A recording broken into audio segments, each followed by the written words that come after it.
साथियों नमस्कार, मैं अरविंद सिकरवा आप सभी भाई और बहनों को अवगत कराना चाहता हूँ। कल जो मैंने वीडियो बना के डाली थी तो कुछ लोगों ने कहा था कि 6800 पे 137 पे रिट डाल दीजिए। मैं कल ही लखनऊ आया हूँ। मैं आया तो मैं कभी अभी और कभी भी अपने किसी भाई और बहन को तंग नहीं करना चाहता, न ही किसी के 1 रुपये को गलत जाने दूंगा भाई। क्योंकि आप लोगों ने जो भरोसा किया है, मैं नहीं चाहता आपका भरोसा कभी मुझसे टूटे। मैं किंचित भी नहीं चाहता कि आप लोगों का भरोसा मुझसे टूटे और मेरे भाइयों से टूटे। क्योंकि आज मैंने वकील साहब से बात की थी, गौरव मल्होत्रा जी से फ़ोन से वार्ता हुई थी, तो उन्होंने बताया था कि बेटा अभी 6800 पे कोई रिट नहीं हो सकती है, क्योंकि अभी इसका रिजल्ट नहीं आया है। अगर सरकार उनको किस बेसिस पे देती है, क्या 6800 लगे हुए को निकालेगी, क्या इनको देगी, क्या करेगी, अभी और कोर्ट ने साफ मना कर दिया है कि 6800 सीट इनको नहीं दी जा सकती। ठीक है, मैं भाई ये सरकार का मामला है, उनको सीट दे रही है कि नहीं दे रही। हमारा तो सिर्फ एक ही वो था, अगर हमारे इन भाइयों को सीट दी जा रही तो हमारे जितने ओबीसी एससी जनरल वाले बच्चे भाई हैं वो 137 की बची सीटों से इनको सीट मिलती। लेकिन जब 137 के बारे में भी बात किया तो वकील साहब ने साफ साफ कहा था, जब मामला सुप्रीम कोर्ट से डिस्पोज हुआ था, अगर 1 साल के अंदर तुम आ जाते तो तुरंत तुम्हारी सीटें उसी समय मिलकर नौकरी मिल जाती। लेकिन उन्होंने कहा अभी पहले इस फैसले को आने दो, उसके बाद 137 के बारे में विचार करके मैं कुछ क्लू ढूंढता हूं जिससे तुम्हें सफलता मिल सके। तो भाई मैं तुमसे ये कहना चाहता हूं कि कोई भी किसी भी तरीके का 1 रुपया किसी को न दे भाई। मैं यहाँ अपना पैसा खुद फूंक करके आया हूँ, सिर्फ ये जानने के लिए और ये देखने के लिए कि हाँ भाई हमारा किसी तरीके से हमें सफलता मिल जाए। लेकिन जब मैंने जानकारी की कि अभी कोई कैसी भी रिट नहीं डाली जा सकती, न कोई फ़ायदा मिल सकता, तो भाई मैं नहीं चाहता कि कभी किसी का 1 रुपया भी गलत जगह जाए। क्योंकि पैसा एक ऐसी चीज़ है, लोग न जाने कहाँ कहाँ से लाते हैं भाई। हम ये दाग लेना नहीं चाहते कि 1 रुपया कभी किसी का तुम्हारा इलीगल तरीके से जाए भाई। और बाकी आपकी मर्जी है, आप खुद समझदार हो जैसे कहाँ क्या डालोगे। क्योंकि मैंने आज वकीलों से बात की तो यहाँ से यही केवल माजरा निकल के आया कि अभी कोई रिट कैसी भी नहीं पड़ सकती है। तो हम भाई क्यों गलत किसी का पैसा फंसाएं। वकील तो चाहे जो कह देगा, ये अच्छे वकील थे, बहुत बड़े वकील थे, तो उन्होंने सलाह दी थी कि बेटा अभी कुछ नहीं होगा। तो मैं भी नहीं चाहता भाई आप कभी किसी गलत तरीके से फंसें। और सबसे बड़ी बात यह है कि 137 के बारे में हमने विचार किया था कि देखो संपूर्ण समायोजन की बात हम कोर्ट में नहीं कर सकते, लेकिन जमीनी लेवल पर और वैसे भी हम संपूर्ण समायोजन के लिए ही लड़ेंगे भाई। क्योंकि जब संपूर्ण समायोजन का हमने घोषित कर दिया तो ओबीसी वाले एससी वाले भाई बहनों से हमेशा ये कहना है साथ आकर के लड़िए। कभी भी ये नहीं कह पाओगे देखो कल मैं जा करके कह दूँ हाँ भैया रिट दायर हो रही, पैसे दीजिए, मुझे क्या अर्ज है बताइए, क्या मैं हासिल कर लूँगा? आपको गलत जगह फंसा करके आपका पैसा भी डूब जाए, मेरी भी जो इज्जत बची है वो भी चली जाए और पैसा वकील खा जाए, मैं सफलता नहीं मिली। भैया मैं ऐसा कार्य किंचित भी नहीं करूँगा। आप सभी लोगों से निवेदन है, आप भी अभी किसी गलत फहमी में न पड़ें। देखो जिसको जिसके साथ जाना है भैया जाएं, लेकिन मैं अपनी तरफ से किसी का 1 रुपया न तो लूँगा, न भैया आपसे यही सूचना देना चाहता हूँ न किसी को दें। क्योंकि जो मैंने कल वीडियो डाला था कि अकाउंट हमारा डिलीट हो रहा है, उसमें पैसे डालना, लेकिन पैसे भैया जब ही डालोगे जब मैं रिट करूँगा किसी वकील से पता करके, हाँ भाई आज जानकारी हो गई है तो डाल दीजिए, तो इसमें सफलता मिले हमें। अब मैं पैसे क्यों डलवाऊँ जब रिट ही नहीं पड़ रही है? तो भैया ऐसा ना तो पैसा चाहिए न किसी का भरोसा तोड़ना चाहता हूँ। कुछ लोग कहते थे कि संपूर्ण समायोजन की आप बात करते थे 137 पे आगे।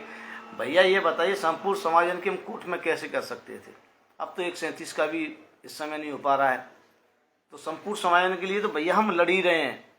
बताइए संपूर्ण समायोजन के लिए आवाज़ किसने उठाई? हमने तो उठाई है। क्या आरक्षण वाले इको गार्डन में लड़े तो उन्होंने कभी सोचा संपूर्ण समायोजन के लिए? ओबीसी वाले भाई बहन तो 35 हज़ार के समथिंग हैं, एससी वाले भाई हैं, जनरल वाले भी भाई हैं। जनरल और एससी वाले कितने बचे? ओबीसी वाले तो बहुत ज़्यादा भाई हैं, तो उनको तो साथ आकर के लड़ना चाहिए कि भैया संपूर्ण समायोजन के लिए सभी लड़िए। तो भैया मेरा तो आप सभी से यही है कि मैं भैया किसी पचड़े में जब तक नहीं पड़ना चाहता। मुझे इन चीज़ों से बहुत डर लगता है कि कभी कोई दाग लगे। मैं कोई ऐसा दाग ना चाहता हूँ। मेरी लीगल टीम के अभय श्रीवास्तव, मलकीत सिंह, आलोक, SP सिंह, मलकीत, शिखा दीदी, मैं नहीं चाहता भैया कि हम दाग लेके जाएं। अगर कोई कार्य आपको करके दे सकते, मैंने आपसे पहले ही कहा था, मैं आगे जब आता हूँ, आगे जब आ गया तो कोई कार्य को करता हूँ तो जुनून की हद तक करता हूँ जिसमें सफलता पा ले। चाहे जमीनी लेवल का आंदोलन उठा के देख लीजिए, जब आगे बढ़ गया तो पीछे नहीं हटना जानता हूँ। मैंने पहले भी कहा था, अगर मैं कानूनी लड़ाई को लड़ूंगा तो संपूर्ण तरीके से लड़ूंगा, जी जान से लड़ूंगा। जब कोई अभी मामला ही नहीं बन रहा है तो मैं तुमसे कैसे कह दूँ हाँ भाई पैसे दे। लेकिन आप सभी लोग सजग और तैयार रहना। अगर कोई फैसला 18, 19, 20 में ऐसा आने की संभावना रही कि हाँ भाई आप तैयार हो जाना, उस समय तैयार हो जाना और डालना। मैं कभी ये नहीं चाहता हूँ, मैं हमेशा कहता हूँ कभी बिखराव में ना रहिए, ये है वो है। ये तो कुछ लोगों की मानसिकता होती है जो सोच लेते हैं। कुछ लोगों का ईगो हर्ट होता है कि मुझे ने पूछा। भैया हमारा मकसद किसी को मान सम्मान, ईगो हर्ट करना, मुझे तो मान सम्मान, ईगो इन चीज़ों से कोई मतलब नहीं है। हमारा मकसद क्या है, केवल नौकरी लेना। यहाँ बता दीजिए, हम 75 जिलों से मिले, कोई किसी से जीवन में मिल पाएगा? सबका मकसद एक होना चाहिए, सिर्फ नौकरी, जॉब प्राप्त करना। कौन किसी को जाने? तुम मुझे जान पाओगे क्या? बताओ, मैं यहाँ से चला जाऊँगा, क्या तुम मुझे जानोगे? अगर मैं तुम्हारे साथ कल गलत करके जाऊँगा तुम मुझे गालियाँ दोगे। अगर मैं कुछ अच्छा करके गया तो आप सभी लोग मुझे याद करोगे। मैं नहीं चाहता भैया मैं गालियाँ चाहिए, गालियाँ मिले, क्योंकि ये गालियाँ कभी बददुआ का रूप ले लेती हैं, कभी किसी की बीवी तो कभी किसी के बच्चे तक जाने क्या घटना घटित कर देते। तो भैया ऐसा दाग हम लेके नहीं जाएंगे, ना मेरी लीगल टीम वाले, क्योंकि हम ऐसे घरों से भी नहीं है कि हम आपके पैसे वैसे या गलत तरीके से डरवाएं, क्योंकि हम बहुत अच्छे संपन्न घर से हैं। मैं, आलोक सिंह, शिव प्रकाश सिंह, मलकीत, अभय, ठीक है भैया, हम ऐसे संपन्न घरों से, भैया हमें इतनी आवश्यकता भी नहीं रहती क्योंकि हम काफ़ी अच्छे संपन्न परिवार से हैं।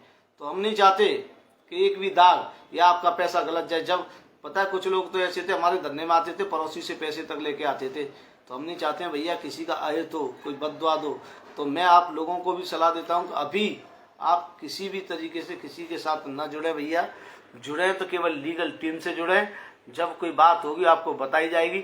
जब अभी 6800 पर कोई रिट नहीं डल रही तो मैं पैसे क्यों लूँ? आज मैंने संपूर्ण जानकारी की, वकीलों से भी जानकारी की है भैया, और कुछ बता रहे थे वकील साहब जो राघवेंद्र सर हैं 30-33 के मामले को खारिज करा। हाँ, उनसे मिला जाएगा कि सर आप 30-33 के मामले को खारिज कराइए, जिससे हमारी आगे भी बात बड़ी बने। तो ऐसे हम मेल मिलाप कर रहे हैं। अखिलेश जी से शायद शाम को मुलाकात हो। मैं तो इसलिए भी आया था, शायद अखिलेश जी से कल मुलाकात हो जाएगी, बात भी थी पर लेकिन उनसे मुलाकात नहीं हो पाई। हम चाह रहे हैं अपने संपूर्ण समाधान को मैनिफेस्टो में निकलवाएं, ठीक है। हमारा मकसद केवल नौकरी पाना है भैया, ना तो मुझे ख्याति से, ना मेरे साथियों को, ना ख्याति से, ना किसी के पैसे से मतलब है। काम करेंगे, कोई ऐसा करेंगे जिससे तुम्हारा भी हित हो, हमारा हित हो। आप पीछे कभी भी, मैंने कल भी कहा था कि मेरा सिर होगा, आपका जूता होगा अगर कभी भी कोई गलत कार्य किया। कुछ लोग कहते थे भैया संपूर्ण समायोजन के लिए तो लड़ेंगे ही हम, क्यों नहीं लड़ रहे हैं संपूर्ण समायोजन के लिए? बताइए।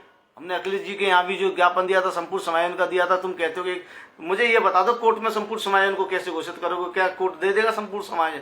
ये तो सरकार की मनोदशा होती। केवल हम तो घेरना चाहते थे जिससे मिल जाए, पर लेकिन अभी कोई रिट ऐसी नहीं पड़ रही है जिससे कोई लाभ मिल सके। तो मैं आपको गुमराह नहीं करना चाहता हूँ।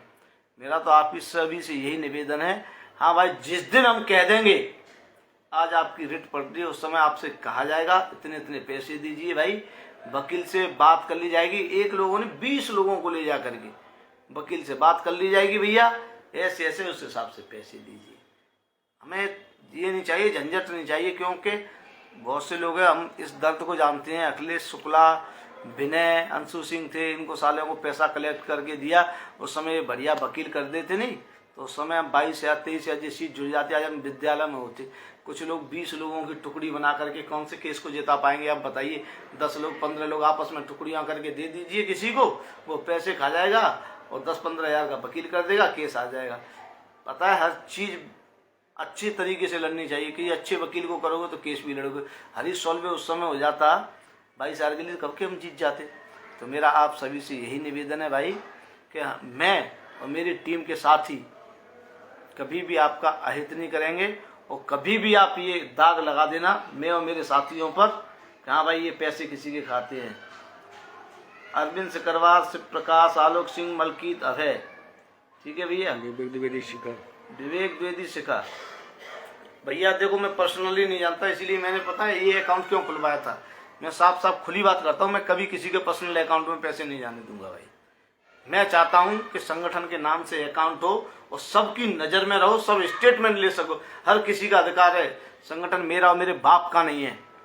संगठन में सभी लोगों, संगठन के एक एक रुपए को देखने का अधिकार, धरने के 22,000 या जिससे संपूर्ण समायोजन वाले जितने भी लोग हैं, हर किसी को अधिकार है। क्योंकि ये रुपया एक एक भाई का रुपया होता है, इसको सभी का अधिकार है देखने का। कभी भी आप स्टेटमेंट उठा के देख लेना, जिसमें कभी भी कोई बात हो तो कह सकते हो। ये चीज़ हमें नहीं चाहिए भैया। संगठन का पैसा संगठन के लिए ही रहना चाहिए, जिससे आप सबका हित हो। अहित कार्य नहीं होना चाहिए। पता ही है, अब मैं क्या बताऊं, कुछ लोग जो पैसा नहीं खा जाते हैं उस समय तो क्षण भर का सुख होता है। 20, 30, 40, 50 हज़ार रुपये खा जाते नहीं, क्षण भर का सुख होता है। आज हमने पैसा ले लिया, उनके घर का आलम देखिए। कभी किसी की गाय मरती है, तो कभी किसी की भाई का बहन का पैर टूटता है, तो कभी किसी की वाइफ मरती है, किसी का वो होता है। भैया ये क्षण भर के सुख मत देखिए। नमक से रोटी मिल जाए वो खा लीजिए, पर लेकिन ऐसा कार्य मत कीजिए। क्योंकि जो लोग पैसे डालते हैं एक उम्मीद पर डालते हैं। आप सब इस धरने में आते थे, मैं कभी भी बुलाता हूँ, आप लोगों ने बहुत SC OBC जनरल वाले सभी भाइयों ने साथ दिया, कि सभी एक आवाज़ पे आते थे। ठीक है, क्या आपके भरोसे को कभी तोड़ा है? आप जहाँ भी कहते हो वहाँ खड़ा हो जाता हूँ। कभी आपके भरोसे को नहीं तोड़ा और जिंदगी में कभी आपके भरोसे को भी नहीं तोड़ेंगे हम। भरोसा जीतना सीखिए, दगेबाज तो सब मिल जाते हैं। आपका जो भरोसा है उस भरोसे को हमेशा कायम बने रहने देंगे हम, और जीवन में भी ऐसा कार्य करेंगे जो आपके हित में हो। जब कोई दायर नहीं हो रहा है तो आप सभी भाइयों से मेरा यही निवेदन है कि आप सभी लोग, कुछ लोग 61 लोगों पे जो केस था उसको लेकर चिंतित हैं, तो हाँ उसकी चार्जशीट दाखिल हुई है, मगर उससे हमें कोई दिक्कत नहीं भाइयों। कल मैं थे विवेक द्विवेदी, शिव प्रकाश आलोक, तो जो हमारे BK सर थे, BK सर से कल मिल के आए थे, तो उसकी चार्जशीट दाखिल हुई है। BK सर ये कह रहे थे तुम्हें कोई प्रॉब्लम नहीं आएगी, ना तुम्हारे थाने तक कुछ जाएगा, ना तुम पे केस लगेगा, ये कुछ दिनों में केस भी खत्म हो जाएगा। BK सर ये बता रहे थे, कुछ मैं तुम्हें फ़ोन करके भी बता दूंगा क्या हुआ, तुम्हारा समाधान हो जाएगा। उन 61 भाइयों पे कोई FIR कोई कुछ नहीं होगा। BK सर परसों में कल मिले थे हम सुबह, तो BK सर ने बताया था ऐसा ऐसा हो जाएगा, कोई दिक्कत की बात नहीं है। BK सर ने हमारी काफ़ी हेल्प की थी, अच्छे व्यक्ति हैं। तो भैया आप सभी लोग यही रखिए बस कि कोई भी अभी रिट दायर नहीं हो रही है, जब होगी जब कोर्ट का आदेश आ जाएगा। और एक भी रुपया किसी को देने की आवश्यकता नहीं। बाकी आपकी मर्जी, चाहे जहाँ जाओ, मुझे किसी की जरूरत नहीं। धन्यवाद।